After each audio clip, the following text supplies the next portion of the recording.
Trial and error may not be such a good thing, but when you learn that way, you tend to retain it.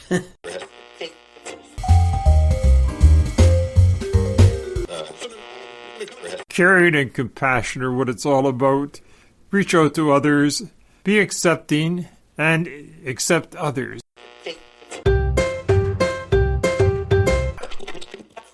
I'd rather be with you than against you.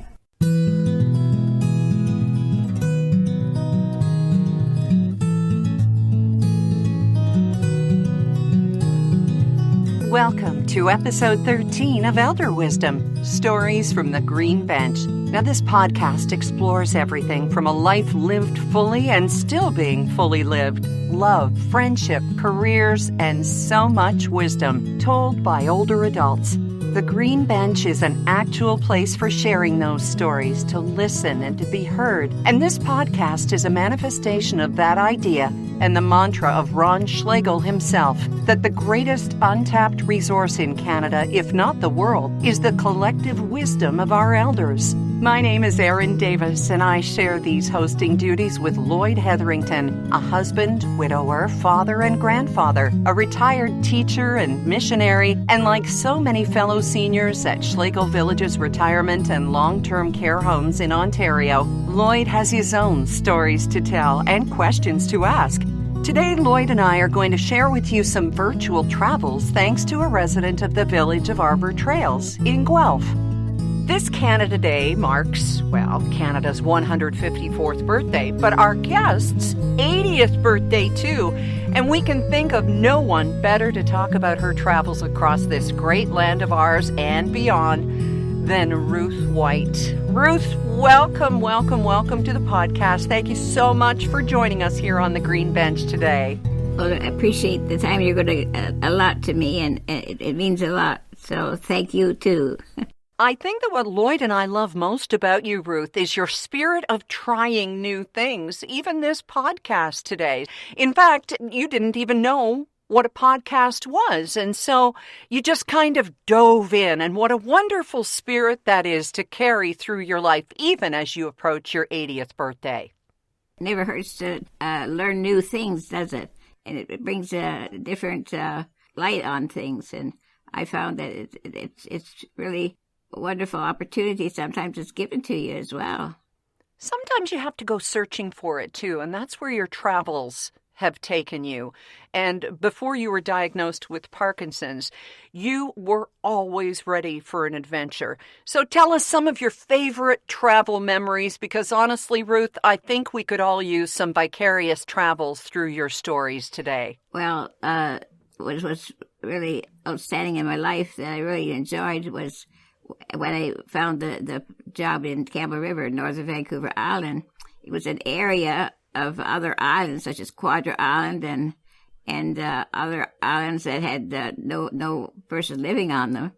And so we would go out there perhaps on a weekend. That's how I learned to waterski, learned to fish for salmon, learned how to make a fire using driftwood, and even collecting driftwood for articles of art. And also then they had the opportunity of going north to Alaska, Juneau, Alaska, where there was a glacier. I find it's also very interesting, and some of the history of Alaska, especially going to Skagway and following by train the actual route that the gold miners, they were looking for gold. A lot of them perished on the way. Very, very rugged, mountainous countryside. And then I ended up at Whitehorse. So this experience adds something special to your life, I think. You meet new people, and you learn new things, a lot of new things.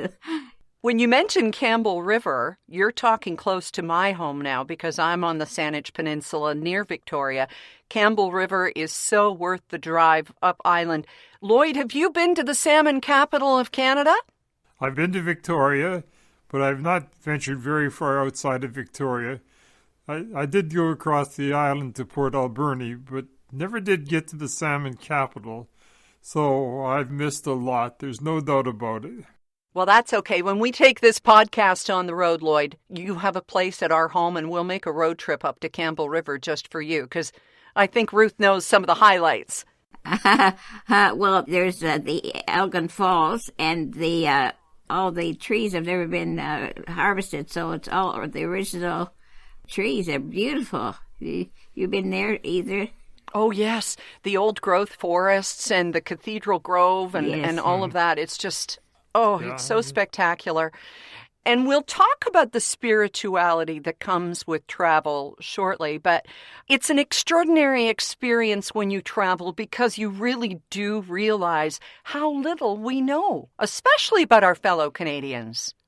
That is so true. And also, I found it intriguing there because, in British Columbia, they have where the Native Americans, they have their area where they live, like Quadruplets Island, and part of that is a native reserve. And they have their totem poles. Mm-hmm. Totem poles are, they all mean something in their life. Mm-hmm. Now, we can't be just Western-centric here. I know that you've seen a lot of the country and even into Bermuda and down into the Caribbean and such. So I'm going to let you and Lloyd take a little virtual road trip now along some of your travels. So, Lloyd, take it away, and you're buying the gas today, okay? Okay, I'm all ready to go. Good. Ruth, you left New Brunswick and you drove literally across the whole width of Canada at a time when the highways were not the greatest. Can you give me some of the highlights of that trip across Canada to British Columbia? Well, I just remember north of Lake Superior, there was a section of road. I don't know how many miles it was, but it was very, very rough. My car was a Chevy II, 1964 Chevy II. But we made it through okay just by slowing down. So we took it. We made sure we didn't have a flat tire along the way, hopefully. We didn't. Highway 17 can be a very lonely stretch of the road. It surely can. My nephew is an OPP constable up on that stretch of highway, and he said he would often call a motor stover just to have someone to talk to. So it is a lonely stretch. Ruth, how did you feel when you came down off the shield onto the prairies? Did you notice quite a sensation? It was. It really was. But the feeling was when we hit the prairie that it was just like a big, vast, it's expansive of sky and land.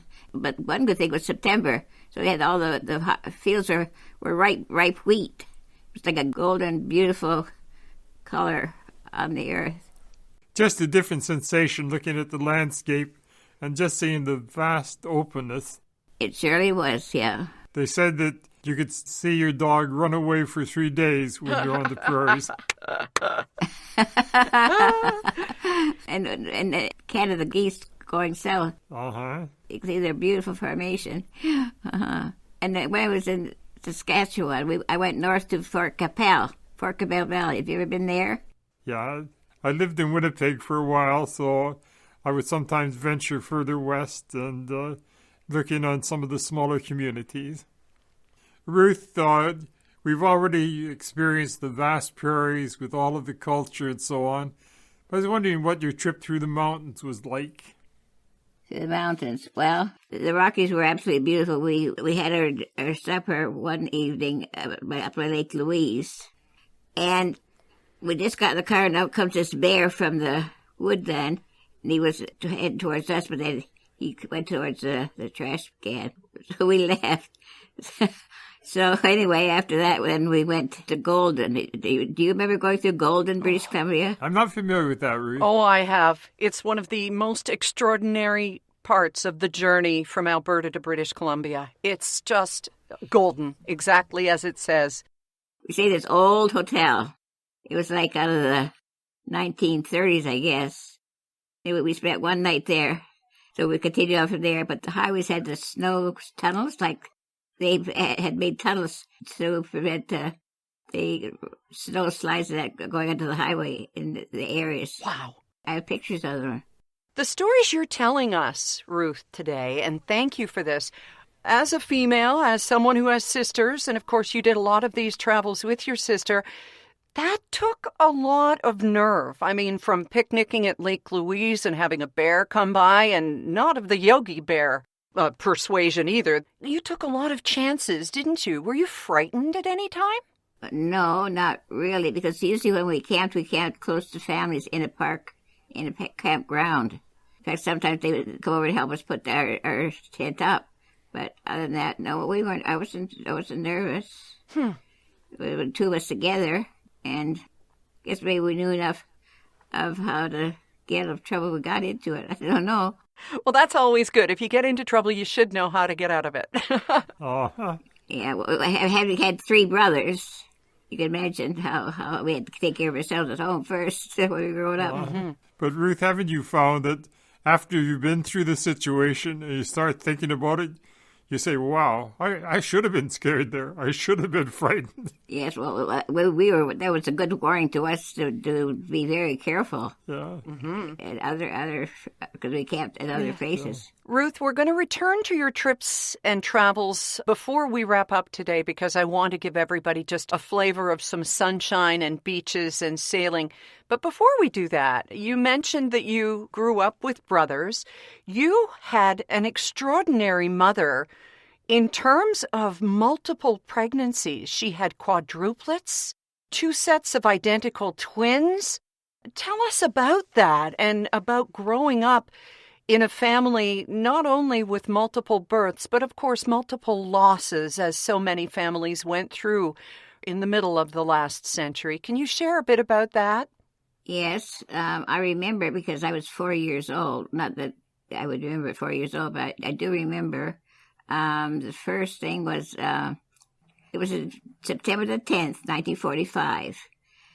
And she had the two girls first, because they were twins, identical twins. And then the two boys, they were identical after that. And they were all over 3 pounds.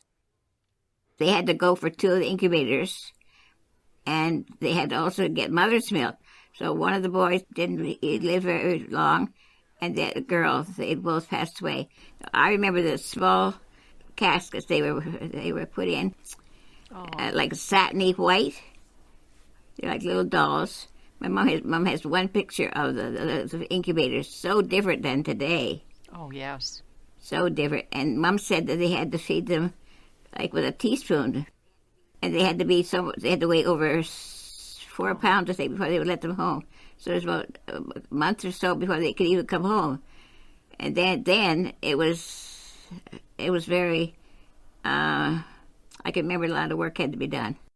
Ruth, that loss must have impacted not only your parents, but yourself as well. I suspect that has impacted you down through the years. How do you deal with it? Well, I sometimes think of other people, how they found us. One of our family's friends were invited out to the farm for dinner, and they said that I was feeding one of the twins, and my other brother, he was feeding the other one. He would have been about 6 years old. It's maybe difficult how to explain it, but I guess being that young, I didn't maybe affect me as much as maybe if I was older. Other than that, I guess the loss, well, it would have been nice if they lived, but it wasn't meant to be. And there would have been a lot of publicity because as it was, when they were born, the hospital was surrounded by news journalists with cameras. My mom would only let Free Press Weekly in. Right. There's another one of our friends. She was the mayor's wife. They had a baby, and they said that they didn't get any attention. She said, my mother got all the attention. Oh, my goodness. Well, I mean, we weren't that far out from the Dion quintuplets, and there's your mother having quadruplets. But unfortunately, of course, with the losses involved there, too. Yeah. You've mentioned in your travels that it sort of sparked in you, or it grew in you, your faith. Can you talk about that, about how nature and traveling and being one with nature sort of affected you, Ruth? Yes, it did. And as a young girl growing up on the farm, that was my relaxed time to get away from everything in the home and go out in our woodland, which is absolutely beautiful. And there's a hymn we sing that says, "How great thou art." Those words were just fitting to how I felt in those days, and even now. But the folks that I oftentimes stayed with or met were friends of the same faith, and the word church means a body of people. So we lived and according to the scripture, and that had a big effect on my life as well. So your peace in your soul, that means a lot. You say it so beautifully. That peace with yourself is the top priority, and that happens when you take the time to meditate, to think, and being in touch with nature can do wonders in helping to quiet the soul and show the magnitude and the greatness of the world in which we live. So hang on to those precious moments when you can just be alone with yourself and with your thoughts. Just value them. That's right. Appreciate the time it's given to you. As far as at my age, you don't know what the next day is going to be, ours or not. But that had a big bearing on my life, yes. And I appreciate all those that have given me the time too, and to take care of my needs when I was in need. And what you're saying, Ruth, is you know it in your soul, and it's been studied in the Journal of the Study of Religion, Nature, and Culture that looks at the link between children's outdoor experiences and spirituality, a stronger spiritual connection. You're humbled by the power of storms, and also the ever-changing nature of nature fosters problem-solving opportunities, and it actually helps kids to build self-confidence. So maybe all that outdoor play when you were a child and escaping from the crying babies and your duties that were sort of thrust upon you so young really gave you that self-confidence for you and your sister to go out and hit the open road. Maybe that's kind of a key to it there, too. Could very well be. Now that you mention it, could very well be. While we're talking about travels, we cannot miss the opportunity to pack our virtual bags and go with you to Bermuda and the places that you went. Tell us about your travels there and how you came to go there and what you did while you were there. I just returned to New Brunswick from Vancouver Island in 1969, and I was able to get a temporary job at a hospital. While there, I heard about a job in Bermuda because the son of the engineer at the hospital, he had gone for the interview, but he didn't pass the interview. So he knew I was looking for work, so he gave me the information where to go for the interview.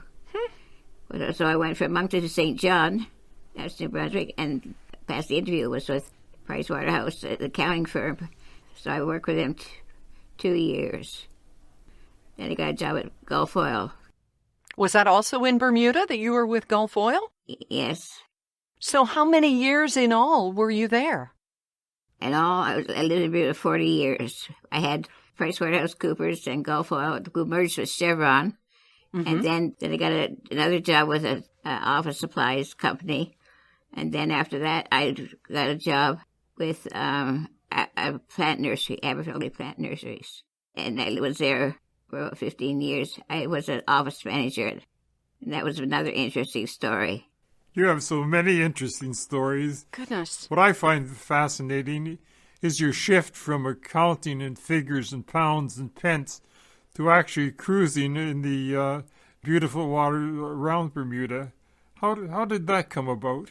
Okay, well, my landlady, who I first lived with, I called her Aunt D. Aunt D had a son, Captain White, and he was, at that point in time, skippering at a beautiful, classic wooden yacht called the Rob Roy. So he had brought it from Connecticut to Bermuda, and it was waiting for good weather to take it further down to the Virgin Islands. And then, of course, the Volvo dealership owner, he would then, sometime during the winter, reserve a few weeks for himself in the meantime. So when the Rob Roy was in Bermuda, I arrived in Bermuda in September. This was in November. he invited his two sisters and his mom, my auntie, and me down to have dinner aboard the yacht. That was my introduction to sailing. Wow. But then, of course, being in Bermuda, there was no place to go other than go to sea because of the small landmass there. And, of course, there's reefs. 8 miles to the north of Bermuda is all coral reef. So you go swimming or snorkeling in certain areas. I learned to snorkel in Bermuda. We used to go sailing on little sunfish together in the Great Sound. Have you ever been to any areas like Bermuda? I've been to Hamilton and St. George's, and I found it fascinating, but I also found Bermuda very confining. There's just not much real estate there. And so when you've gone from one length of the island to the other, and from one side to the other, you've seen it all, you've done it all, and I can understand why you went down to the sea in a ship when you've been there 40 years. You probably needed to get out occasionally. Then Captain White, then the next year or so, he bought a boat from the Virgin Islands, St. Thomas, and then he sailed back to Bermuda. Then so the next year he sailed the boat south and set up near Charlemont. So he advertised in Bermuda, met the people, and lots of times they wanted to book stay for a week in the Virgin Islands. And there you learned to sail and to work on the chartered yacht, taking care of tourists, doing the cooking and cleaning. And of course, in the midst of all of this, you met and married a man in Bermuda. Tell us about him, Ruth. That was until 1980. So he was the same person, but we didn't date until 1978, I guess it was. And that's how I got to know him better as well. And work on the boat. He taught me how to varnish, how to paint. Every year you had to take them out of the water and clean the bottom barnacles, and then you had to paint the bottom of the boat every year. So sailing's not all glamour then, is it? No, it's not glamour. No, all of it. No, not when you come to do everything. We had former President Ford aboard one day. I don't know about you, Lloyd, but I'm feeling pretty jealous right now, thinking Bermuda thoughts. Lovely. Indeed, those coral beaches and that beautiful tropical sea, they have a certain appeal just about now. Yeah, the pink sands, yes. Oh, lovely. And the warm salt water. Yes. Yeah. We're whale watching in April because the whales migrate north during April. Yeah. They come back in the fall, and then there's a Qu'Appelle. There's a non-such island that has all these birds that are very rare. And the longtail is also a beautiful white bird. It lives in the Sargasso Sea at sea. Can you believe that? These beautiful birds live on the ocean among the Sargasso Sea. It's marvelous to have all these beautiful memories, to think back about the seascapes, the things that you did, the ships you sailed on, and all of the lovely, lovely scenery. Your life has been so enriched with your travels, and now in the sanctuary of your lovely residence, I'm sure that you can sit back and just remember those special times and say thank you for the blessings that I have received. They've been marvelous to hear. I'm sure you feel the same too, having similar thoughts. It's the Salvation Army, right? You were. Yes, and the Salvation Army is certainly present in Bermuda. Yes, they are. Yeah. Well, clearly you've lived a life by your motto, your spirit of trying new things. What advice would you give to younger people who are listening today and just itching to get out on the open road, the open waters, or whatever may lie ahead in the best ways possible? Ruth, what's your advice? That's sort of a hard question to answer right in this day and age because there's so much has changed. There's so many other entities in the world when you think about it. My advice is, I guess, just listen to your heart and be aware of others. Others really help.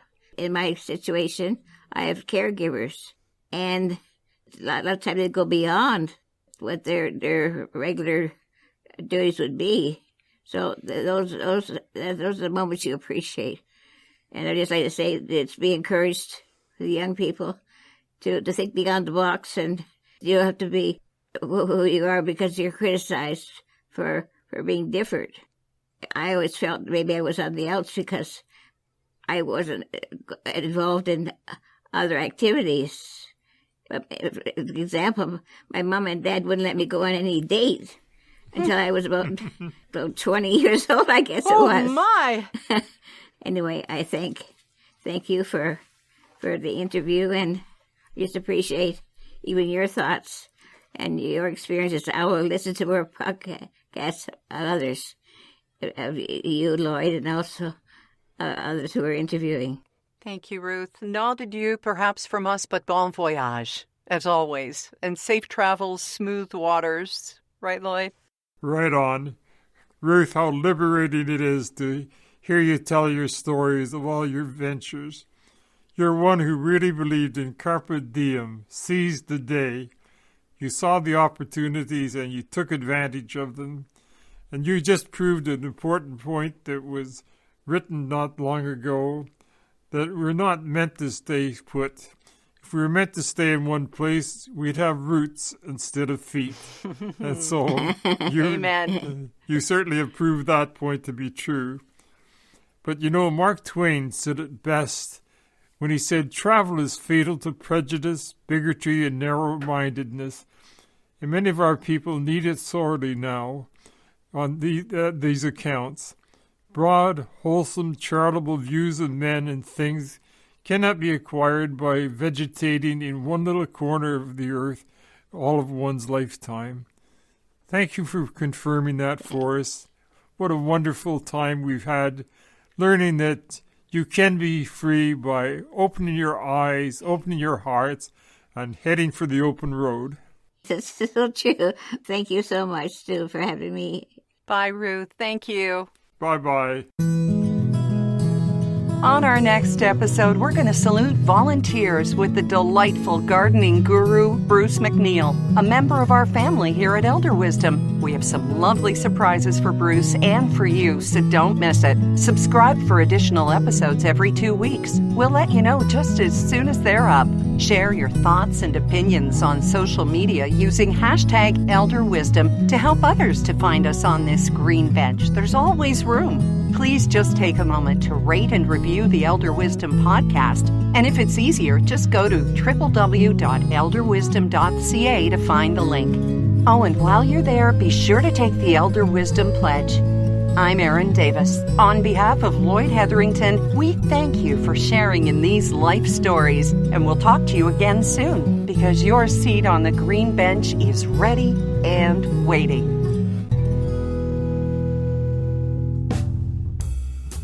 Elder Wisdom, Stories from the Green Bench, is brought to you by Schlegel Villages, a complete continuum of care, offering independent living to long-term care, celebrating and honoring the wisdom of the elder.